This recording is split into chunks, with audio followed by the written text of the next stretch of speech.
That gospel incident that we just heard today that Mark recorded for us, you probably recall we heard that same incident, that curing of that man born blind, in the gospel this past weekend. It was though taken from the gospel of Jesus that St. John had written. I think it's interesting that in both instances, both John and Mark, in recording that cure of this man born blind, when the man was able to see, they both wrote, "Now the man could see clearly." Now he could see clearly. I would just like for us for a few moments this morning think about the times maybe that you and I don't see things very clearly in our lives. Sometimes we maybe avoid even trying to look clearly, when we feel we're not living up to our own expectations, when we're not living up to what Jesus has taught us. Those are the times I think we say, oh well, I don't think it's that bad. It's okay. On the other side of that, I think it's just a part of us that we got to try to get rid of, guys, is when we don't see clearly and don't want to see clearly that goodness and love that Jesus has for you, that love that He gives within you each and every day. I often tell this incident that happened to me shortly after I was ordained a priest, like 45 years ago. My father and I went over to Cincinnati to see a Cincinnati Reds ball game. And as we were sitting there, I looked out into the outfield, and I didn't wear glasses back in those days, and I was trying to see the score of another game. Well, you know how the scoreboard is usually out in left center field, kind of far away from where we were sitting anyway. And I kept looking at that, and I forget what game I was trying to see the score of, but I couldn't see the score, So I said to my dad, "Dad, what's the score of so-and-so game?" I'll never forget this. My dad looked at me and he said, "You can't read that?" And I said, "Well, it's real fuzzy. It's not real clear to me." He said, "Jimmy, you can't see that?" I said, "No." He says, "And you mean to tell me you drove me over here to Cincinnati and you can't see that score on the scoreboard?" He said, "Hey, bud, you need glasses." Well, guess what? I came home, shortly went to the eye doctor, and ever since, I've been wearing glasses. But we just don't sometimes see things clearly. And it goes on both sides, guys, you know what I mean?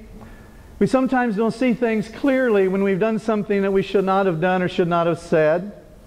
But also sometimes we don't see things clearly of the goodness and love and the presence of Christ that's within us. I experienced that, many of you guys did, just about a year ago. There was a boy that I knew at St. Roch from the time he was in kindergarten. He came here for a short time and went to Manual High School and then dropped out. He would be a senior now. And not long before this terrible thing happened to him, I saw him. He was living at that time in a group home, trying to get himself to see things clearly, I guess you can really say. And when I saw him, Levi said that to me. "I'm trying my darndest, Father," he said, "to get my life in the right way and to see what's really important in my life and to try to get away from all those things that have taken me away from that goodness God has given to me." probably about 2 weeks later, on April the 10th, a police officer showed up at St. Roch Church after my morning mass. And he said, "I have to tell you something." And he closed the door and he pulled out this picture. And I said, "Yeah?" He said, "He was just shot and killed." Certainly, what Levi did that morning was not right. He broke into a car and stole some equipment of some sort. And when the gentleman that owned the car came out of his house and saw him, he said to him, "Drop that." And he dropped it. And the guy then said to him, as he tried to grab a hold of him, "I'm going to call the cops." Levi didn't want to hear that, obviously. And he turned around and he was going to run. And the guy shot him in the back and killed him. What he did was wrong, obviously, stealing, you know.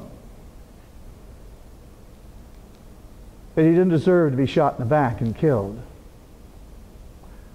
Just a year ago.